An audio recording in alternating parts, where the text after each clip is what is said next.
You're now listening to the Fullerton Unfiltered podcast. Straightforward, no nonsense business advice. Completely unfiltered. Grow your business. Grow your life. Now, here's your host, Brian Fullerton. Hey, what's going on, guys? Welcome to another episode of the Fullerton Unfiltered podcast. It is your host, Brian Fullerton, here hanging with you guys, and good morning. Well, it is a very, very busy time of year. A lot of you guys are going through the spring rush. You guys are, my gosh, doing the cleanups, doing the mowing, doing the mulch installs. You guys are planting. It is the thick of it for sure right now. And even though we are jam-packed busy, we're still able to get some great guests on the show for you guys. And I really do appreciate all of you that have been on the show lately, taking some time on your rain days or just pulling the mow crew over for a quick second and sharing your story. I'm doing the exact same thing. You get in where you fit in this time of year. It's crazy, crazy busy. But joining us today, we got Luis joining us all the way from the beautiful state of Missouri, joining us to tell a little bit more about his story of his business and some trials and tribulations, the ups and downs. It's going to be a doozy today, so I'm really looking forward to it. So, Luis, without further ado, man, welcome to the show. How are you doing this afternoon? Awesome, Brian. I'm glad to be on the show. Absolutely, man. And where are you getting over there in Missouri? It's Neosho, is that right? Yep, Neosho, Missouri. And then we service kind of the four-state area here. So Missouri, Arkansas, Oklahoma, and Kansas. Okay. So you're Midwest like country, man. Like you're right out there doing the deal. A lot of great guys out there, man. You got the B&B Lawn Cares in Missouri, and so many great folks out that way. And how old are you again, by the way? I'm 21. 21 years old. That's awesome. And what's the name of your company? Freedom Lawn and Landscape. There you go. That sounds about as appropriate as you can get for a company out in the Midwest, brother. Yep. We love that freedom. Amen to that. Amen to that, bro. This is really, really cool. Well, here's the deal. I'm really excited about getting your story out here. Hopefully it'll help a lot of folks navigate the growth of their company. You know, one thing I'll say, folks, is it's not always sunshine and rainbows. Like business it's a challenging endeavor. It's a challenging pursuit. What do they say? Like 8 out of 10 businesses fail in the first 5 years, 8 out of 10 fail in the 5 years after that, which basically, like, I don't know statistics, but what do you got? A 1 in 10, 1 in 20 chance of making it in 10 years or 20 years. Like that's a hard road to hoe. And I don't think too many people really pay attention to that. And Luis has had a crazy entrepreneur roller coaster the last couple of years. And I shot me an email and I'm like, this is a wild story. So it's going to be really, really cool to hear your background and what you got going on, and maybe some lessons that you can share with us along the way with your journey. But before we go too far down the rabbit hole, I know we got like a little bit of, the top line, if you will, about where your background is and where you're coming from. But give me like the 2 or 3 minute, like how you got started cutting grass, and we'll unpackage your story here in a second. But how did you get started cutting grass and doing lawn care and landscaping? Yeah, so my background in entrepreneurship. When I was 13 in middle school, I started like social media management business per se, quotations. Wasn't much of a business, but when I was 13 it was. And then that kind of led me into like the whole social media world. And just content stuff. So when I was in junior high, I started taking pictures with my parents' camera. And then by high school, I really had a passion for it. And I've always been like an outdoorsman, always been into just being outside. So, I was always taking a camera with me, hunting and fishing and stuff. And finally, when I was 17, my junior year of high school, I kind of got really good at this whole photography, videography thing. Mm-hmm. And I talked to my parents. I was never a school person. I was always the kid that was always talking, always getting in trouble for talking, stuff like that. Sure. I just wasn't really my place. And so I talked to my parents, and we just had, a few weeks of discussions about like different paths. And I decided to drop out of high school, and they supported it. And their only rule for me was I needed to get my GED, and then I could kind of chase my dreams, and they fully supported it. So wow. My mom and my dad have never really like financially like given me anything, but if anything, they've given me opportunity just to chase my dreams. And man, that's awesome. I was really appreciative of that. Yeah, so that's awesome. That kind that kind of leads us to, so I did that full time for about a year and a half. I did content creation in the outdoor industry. So went to hunting outfitters, took pictures and videos, and took pictures for fishing and hunting brands of their product and stuff. Mm-hmm. So I did that for about a year and a half. I really enjoyed it, but my goal and like dream, I guess, like ever since I was a kid, was just to raise a family and I guess settle down and live the American dream, if you want to call it. And I was dating my wife at the time, and now we're married and been married for about a year now. But I wanted to settle down and stay around our area more, so I could really invest in our relationship. So I stopped doing that, and that was right around COVID time. And the only other thing I knew how to do was hunt. Hunt and fish is like all I've ever known in my life. So I was like, well, I've been taking all these pictures and videos at these hunting outfitters. Why don't I just start my own? So in 2021, I started my hunting outfitter, and that was my first like successful business, I guess. We still have that now. So we take clients duck and goose hunting and pheasant hunting in Kansas. So that was a big passion project of mine, and it's still running and going strong. And that led me to the lawn and landscape industry. Hunting season got over in February, and I was like, what do I do now? I went and framed houses for like 2 months and worked with a bunch of crackheads, and that was not fun. Yeah. So I got out of that, and kind of like the last month I was working there, I was kind of just plotting my next thing, which is Freedom Lawn and Landscape, what we have now. That's awesome. So That's awesome. I made all the logos and stuff and got the name together. The name actually came from the church we went to was Freedom Church, and it was kind of just a joke one day with my youth pastor a few years ago. Like, hey, we should, what do we do when we're not working at the church or something? And it was like, we should start Freedom Lawn Care. And it was just, at the time, it was just a joke. And that was like probably a year or two previous to when I started Freedom Lawn and Landscape. But kind of the name just, I'm super fortunate to live in this country, and I believe in Jesus Christ, and He's given me the freedom to really live out a life and to serve others. So that's where the name comes from, and that kind of brings us to present day. So that's awesome. And in 2022 is when we started Freedom Lawn and Landscape, in March of 2022, and it is now April of 2024, and this is our third season. So I'm excited. We've grown a lot and been very blessed. That's awesome, man. That's awesome. One quick question, missing puzzle piece for me, and maybe you mentioned it, maybe glossed over it, but you got started cutting grass. But did you have a background before that cutting grass? Because you said you were doing like a hunting and all that. Like, and I know your youth pastor asked you to, hey, maybe we should start cutting grass. But did you have any background in that? Because most kids like did it when they were 10, 12 years old, or was it just, hey, you liked being outdoors because of the hunting thing? So my like growing up, we've always lived on like at least a few acres. So okay. My dad's always had me cut the grass at our house. So like since I was like 12, I've been on a zero turn cutting my parents' lawn. Oh, cool. Maybe when I think when I was a kid, he gave me like $20 to go cut the yard, and it took me a couple hours. But I mean, other than that, like I had no experience in the lawn and landscape industry. Kind of when I was plotting out my plan of what business to start next, it was just what is going to be easy to get into. So the barrier to entry was low, and what is something that's, ultra scalable. So I wanted something that didn't really have a ceiling. And I think the lawn and landscape industry, you can do that if you work hard enough. And so that's kind of what got me into the lawn and landscape industry. And it's also outdoors, so I love it. Dude, that's awesome. That's awesome. Well, first off, thanks for giving us that couple-minute update and background, just so people know where you're coming from.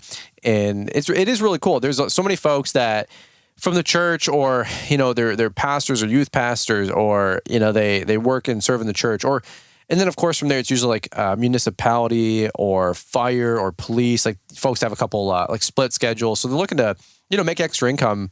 And a lawn and landscaping business, it can be very, very flexible and lucrative in that regard. So it's really cool to see how that, like you said, that joke and jest came together. And now you're going into your third season here with an actual business and supporting your family with it and so much more. So, man, that's awesome. I'm excited for you. What I wanted to do is we're going to take a quick break here and hear from today's show sponsors and announcements. But when we come on back, the reason for the email that you had sent out was you want to talk a little bit about cash flow management, some struggles that you guys experienced. And I'm curious if it was this business or a different business, but I think there's some really valuable lessons here that I want to kind of break down. So we're going to get into that here in just a quick second. But guys, here's what we're going to do. We're going to hear from today's show sponsors. We're going to hear from today's show announcements, and then we're going to come back and hear a little bit more from Luis here in just a quick second. Hang tight. Kujo, Cujo. You know the name, now experience this incredible work shoe for yourself. Hey guys, Brian here. And just a few years ago, I wondered why there wasn't some lightweight, functional shoe for the lawn care industry. A couple of weeks later, I get a message from this new company, Cujo Yardwear, letting me know about a new shoe they created for lawn care pros. We tried them out, put them to work, and the rest, they say, is history. The guys and I love Cujos because they are lightweight, breathable, super comfortable, and keep our feet dry. No more running shoes with flimsy support and soaked socks due to the morning dew or a passing spring shower. Cujo Yardwear is a family-owned company. Sean and Kelsey are a brother-sister team, and they seriously care about offering the best products for our industry. Check them out at Cujo.com. That's Kujo.com. And don't forget to use the Brian's 10 code to save 10% on your next order. Get a pair for you and a pair for your crew. You'll be so happy that you did. All right, guys, well, let's hop right back into it. Luis, we're going right back to you, my friend. So take me back to the top of this email. And the reason I wanted to reference this was I sometimes we get folks that want to share their story, and I'm like, hey, tell me a little bit more about your background. Tell me a little bit more about, what you guys are doing or what you're up to. And if you got a great story to tell, we'd love to get you on the show. And frankly, it's not too often where I'm stiff arming somebody and saying, hey, no, like that doesn't, sound good or enticing. It's not really anything like that. But you had some really cool points that you wanted to share and bring up. So if you want to take it from the top, even what was the company? Was it your lawn and landscaping business that was struggling, or a different business before? And then talk to me a little bit about cash flow and cash on hand and some of those lessons that you were referencing. Yeah, so it's kind of just like all of our businesses as a whole. I'm a super ambitious person, so I'm kind of like a risky investor. I'll take the risk for sure, and sometimes that'll bite you. And luckily, we're still in business today, but we had some close calls. But so basically, both our businesses, like my hunting outfitters, seasonal. That's 3 months out of the year. My landscape company. You can make that a yearly thing, but up until like this year, really, 2024, we haven't really like made it, through the winter. We kind of just do other things, or I've been just going and running my hunting business. Sure. So basically the kind of what happened is in 2023, I guess you could say I ran before I walked. I kind of got ahead of myself, got into some debt that I maybe shouldn't have got in. And you never know what to do, because unless you have a mentor or something, you hear the Grant Cardones to 10X everything in your life. And you're just like, all right, I'm going to go for everything.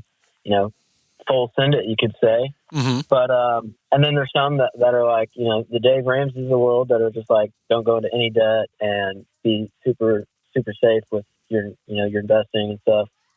And when you're trying to listen to everybody, it's just hard to know what to do. So sure. I got into some debt, and we bought some equipment and bought trucks and all sorts of stuff. And we really just got to a point where, during season, and this is one of my points, during season, everything was awesome. We were crushing it. We were, making our revenue goals, and everything seemed great. And then, it was easy to make all the payments on everything. Not a problem at all. Mm-hmm. And then stuff slows down in the fall, and winter comes, and you're like, oh crap, these payments don't stop. The payments don't stop just when you stop working. So right. that was like a big awakening. And, we had some issues, and there's some debts that we're still paying on just to get caught up from that fall winter time where we had all these accounts payable and stuff that we needed to get paid, and it was just hard to get paid because there's not the cash flow that you're used to in the summer. And so that's kind of what happened, and we're recovering from it now. And this month we should be completely free from all that. And I have a big lesson I learned from all that. What are some of the lessons that you did learn from that? If you don't mind me pressing in a little bit, because that's something that I don't think enough people talk about, and I actually was on a webinar just a couple days ago as a guest. I wasn't like in the webinar, I was just fly on the wall in the chat, watching. And it was the weekly webinar series that Mark Bradley does with LMM. And this one was talking about buying equipment, renting equipment, or leasing equipment.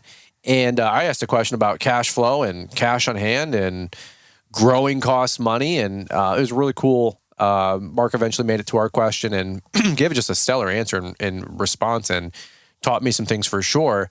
So it's a very touchy subject for a lot of folks, I guess, is like, your income statement says, hey, we made $14,000 this month. Your checking account says I have $2,000 on it.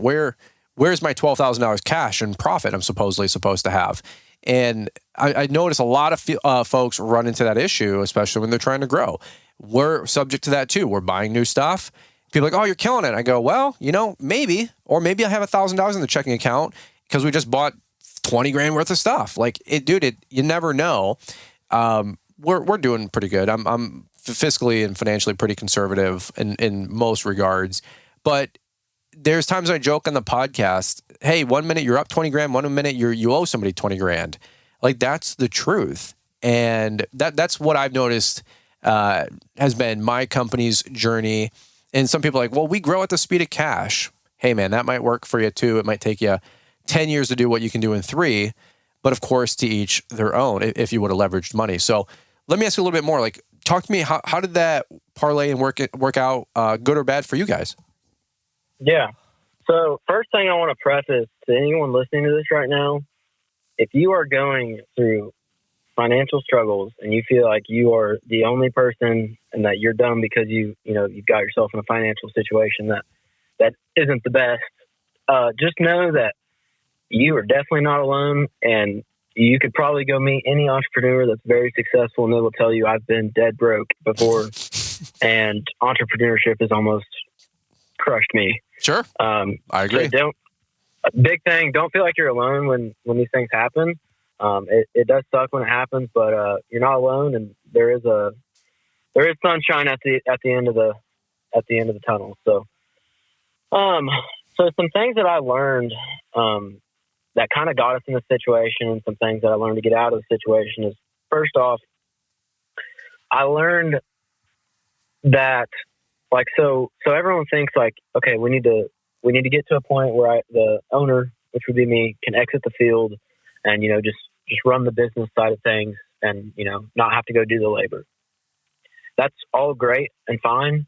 But, depending on your numbers, you need at least 3 to 4 labor revenue generating employees to exit the field and still pay yourself a paycheck and still be profitable.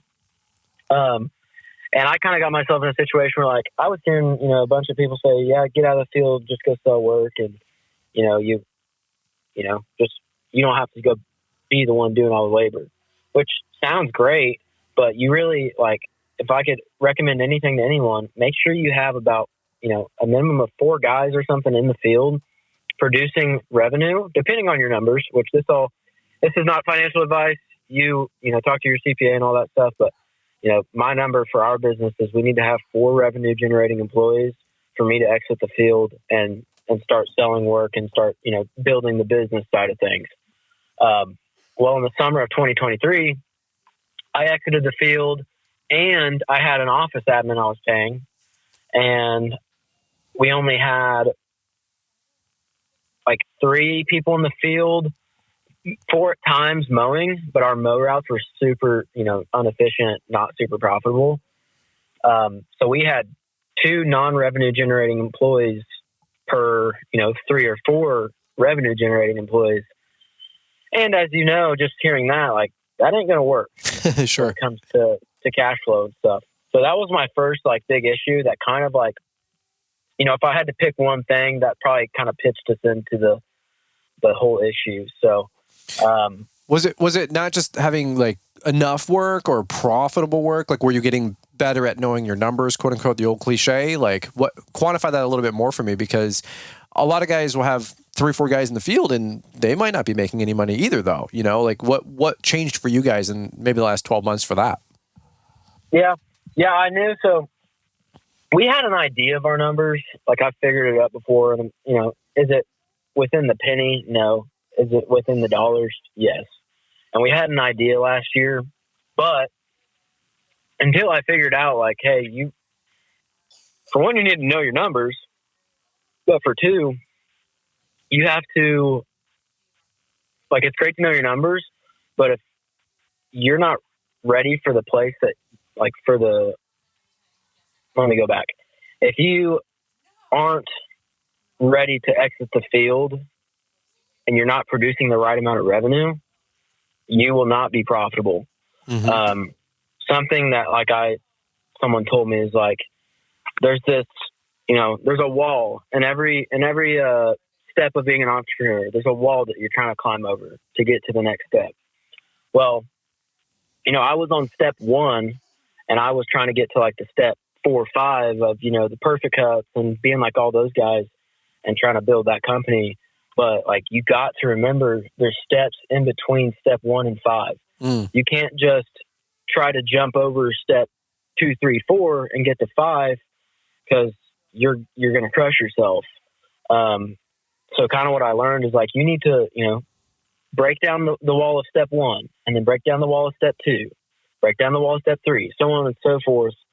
And pace yourself, because trying to, nothing's built overnight, and trying to force something into being what you want it overnight usually isn't going to work out in your favor. I'm sure there's someone out there that's been lucky, but usually it's not going to work in your favor when you're trying to skip over very important steps of business and entrepreneurship. And I didn't know that at the time. So I just jumped from step 1 to step 5 and exited the field, hired an office admin, and we didn't have the money to do all that. So yeah, it's it's not anything exclusive to what you guys are doing for darn sure. There's a lot of folks out there that say certain things, they tout certain things, they propose certain things, and I'm thinking to myself, like, dude, you guys aren't doing even what you say. Number one. Number 2, you have extra sources of income, so no doubt you're going to suggest those things because you got a safety net. And then, like, number 3, how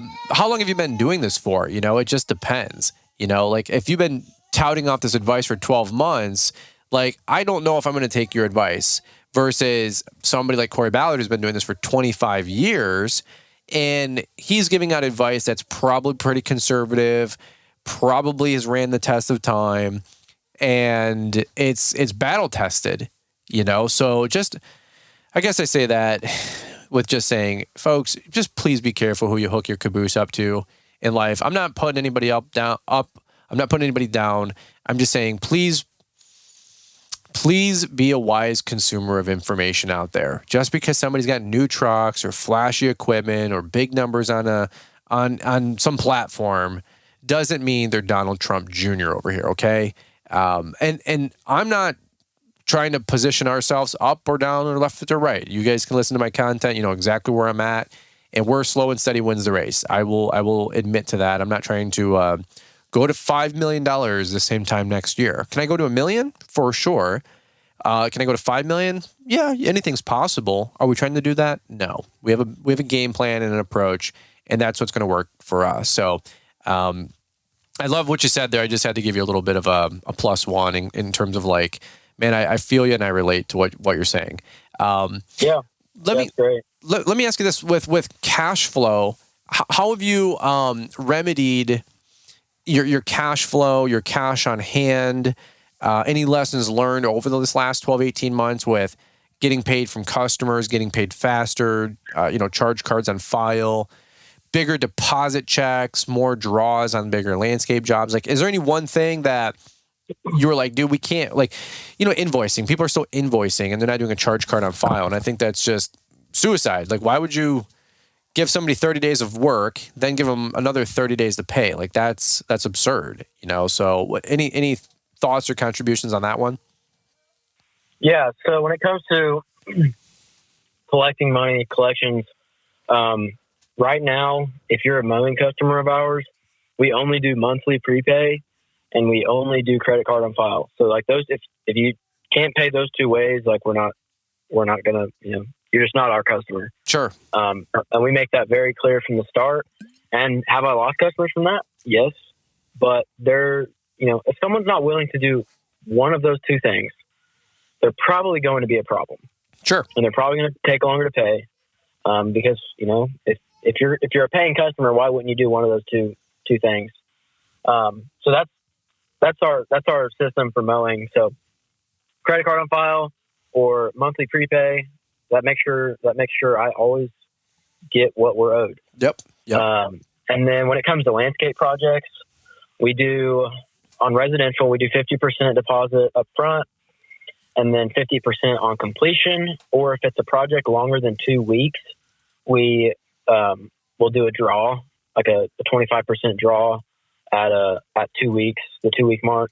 And then, if it's longer and longer, the terms change, but generally it's a 50% deposit and a 50% on completion. And that really helps maintain the cash flow. And, don't miss the snippet in there of what I just said about the 2 week thing, because if you're hearing this right now and you do, long landscape projects, don't be afraid to put in your contract that, at the 2 week mark, you take a 25% draw, or, you can make the percentage whatever you want, but that 25% could be, what you need to make payroll that week. So yeah, really set up your contract really well to where, not only is it in your favor, but it's also in favor of the client, and everyone feels like they're getting a fair deal out of it. So that's huge. Always, just when it comes to cash flow management, always make sure you're thinking ahead and thinking about, payroll down the road, not payroll today, because, payroll today can get paid, but, you need to start focusing on payroll 2 weeks from now. Yeah. Because the decisions you make today are going to affect if you can make payroll 2 weeks from now. Absolutely. I mean, there's customers where I'm like, hey, do you want to take care of that today? You want to take care of that, net 30? And we're not chasing money, thankfulully. At this point, thankfully, we've got like a little bit of a kitty, obviously, or war chest. But, it's okay to remind folks, though, say, hey, like, this invoice is 35 days. It's net 30, not 35. Like, where are we at? And follow up on your accounts receivable. Every Monday, 8, 9 a.m., that's my first to do that week, is I touch base with all my outstanding invoices. And any invoice that's about 3 weeks new, I always send a reminder, letting them know, hey, this invoice is due on, May 5th. It was issued on 4/5. We need to get that paid. I say that with people skills and just like a 2-sentence reminder, nothing crazy, but you have to keep up on your cash flow. No doubt about it. So great points, great tips. Cause I agree, especially in the spring when you're not getting paid for a lot of this work until May, June, July. March, April, May can be pretty challenging if you're trying to, come out of a winter season, especially in the Midwest with not a lot of snow. So, similar stuff that you guys deal with over there in Missouri, or any thoughts there? We probably have the same similar client. It may get a little bit hotter here and stuff, but one other thing I wanted to bring up was talking about cash flow management, was structuring like your mower payments or your truck payments, your bill payments, to like make sure you budget for the off season.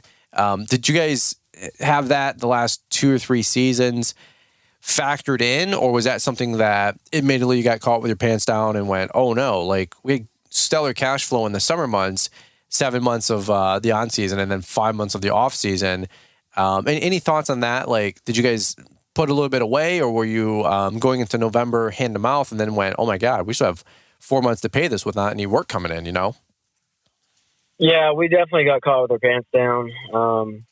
And we've been there. Don't get me wrong. I'd be the first to admit, that's the reason I asked.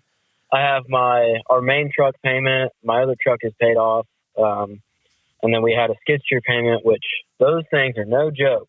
You know, when you're trying to make a $1,300 payment every month without good cash flow, that's no joke. And then we have our commercial autos, like $700 and some dollars. So, you know, there's the payment. Like I said, the payments don't stop when winter comes around. So we just failed to prepare. There's that good old saying, when you fail to prepare, you prepare to fail. Yep. Sure.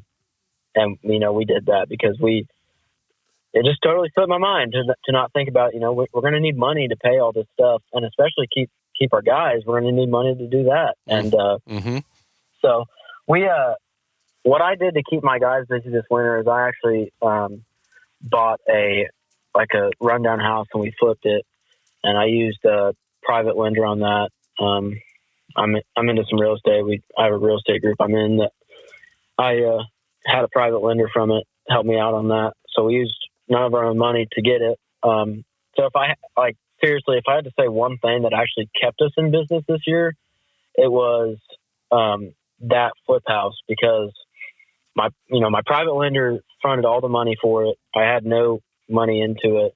So I was able to keep my guys. And by doing that, I was able to, when projects came up throughout the winter and stuff, I still had laborers to go out and actually produce some revenue. Sure. But it was really tight. Like the whole house thing, definitely didn't, it helped the situation, but also I could have been smarter about how we went about all that stuff. Yeah.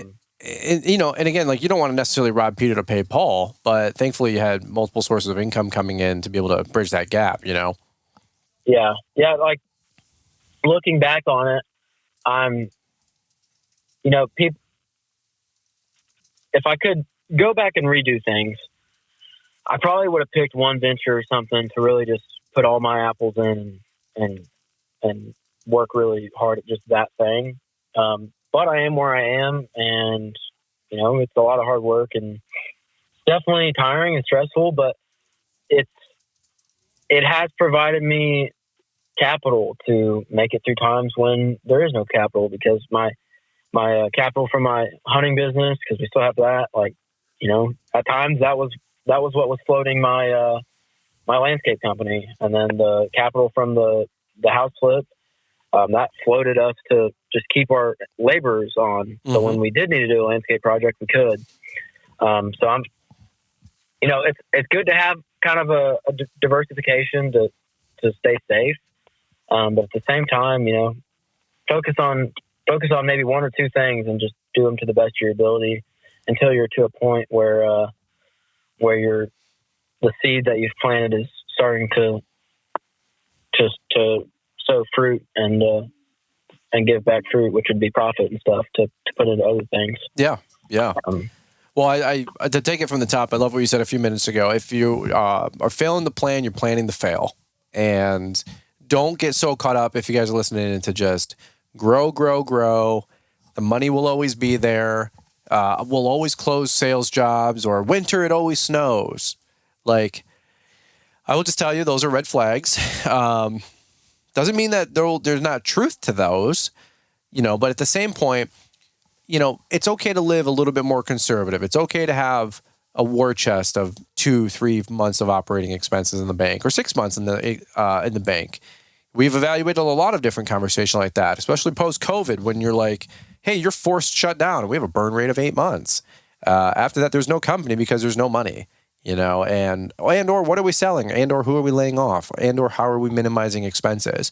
So I think, if you don't plan to fail, you fail to plan, or whatever, or if you fail to plan, you plan to fail, I think is the right way to say it. But for all of you guys that are getting and I've had almost everything at this point, nothing super new or surprising, but you get mower loans that are 7 months off, 7 months on, 5 months off, deferred interest, until all the deferred interest hits you all at once because you didn't pay off the note in time, and you have a $500 interest bill that's due. Or you're no payments for 6 months, and then it kicks in the worst time in January, and then you start owing $400 a month, and you weren't socking away any of that revenue or profit, or allocating any of that budget to pay those bills for those 6 months on that you should have been putting them together because you needed to fix your tractor or you needed to fix your transmission on your truck, and that took that $2,400. So again, you're like robbing Peter to pay Paul, and that is a death spiral. That is a whenever like an airplane gets sucked down a vortex kind of a deal, and it can't, like the engine's failing, like that is a very, very scary, dangerous situation, and it's really hard to pull out of those. Sometimes you got to pull the parachute, and that can look ugly. Obviously. So lot of lessons here, a lot of takeaways. Thanks for the openness. Thanks for the candidness. It's not a sexy topic necessarily, but if you guys struggle with this, I always say, reach out and hire a good bookkeeper to help you guys out with this and creating budgets so you guys can navigate some of this stuff. Here's the bottom line. If you're in debt, stop spending money. Put a cap on it. If you're like, well, my leaf blower just blew up. Looks like you're getting a push broom, bro. Like, stop going out and just charging. It's not a freebie. It's not just charge anything you need kind of a deal. Like, stop spending money, start paying things down. And if you really struggle with that, shoot me an email and I'll help you out. Because my wife and I paid off $100,000 in 36 months, and it was all lawn care money, not an ounce of YouTube money. Okay, so I've been there, done that, and I know how that stuff goes, and I know the stresses that come with it. Believe you me. So I love it. Luis, super appreciate you hanging out and giving us some more info about you, your background. Thanks for introducing yourself, man. Really appreciate you sharing your story today. Where can people find you? Are you on social media if people want to connect with you? Yeah, if you want to find me on Instagram, the Luis Barrett. There's some hunting and landscape content on there. And you can find me on Facebook. Just look up Luis Barrett. Should be the top one that comes up. Cool. I have a TikTok. It's the Landscaper Luis. Okay. So yeah, those are my socials. And then if I could just, one thing I'd leave y'all with is, if you find yourself in these situations, the last thing that saved me and got us out of this and to where we're in a better situation now is work with your vendors and negotiate good terms. I would totally be bankrupt right now if I hadn't, had great vendors and great suppliers and subcontractors that have just been super graceful and probably had way more patience with me than I deserve. And that's, talk to people, communicate. If you find yourself in this situation, communicate. Obviously there's, Amex is only going to wait so long, so you kind of got to pay them. But if you have some people that you're in debt with and you're trying to get out of that situation, communicate with people. A lot of people understand. A lot of people will, would rather you pay them than you go bankrupt and them not get paid. Right. So just work out good terms with people, communicate, and you'll make it out the other side. You just got to, you might have to put in some extra hours. You might have to stop spending money at the gas station, but you will make it out the other side if you work hard enough. So that's kind of what I'll leave everybody with. I love it, man. I love it. Well, thank you for sharing, and thanks for giving everybody some encouragement today. And thanks for sharing your story, man. And by the way, you got Luis, Freedom Lawn Landscaping 2.0, right? So don't, everything you guys got going on in the past, it's all good. Draw a line in the sand. Life goes on. And now it's time to take it to the front, kick butt, do things, quote unquote, the right way. And, there'll still be challenges, of course, but now you got your legs underneath you, and you got a ton of wisdom, ton of experience to go with it. So wishing you all the best with the continued growth, man. And we hope that you guys have a great 2024 spring rush, brother.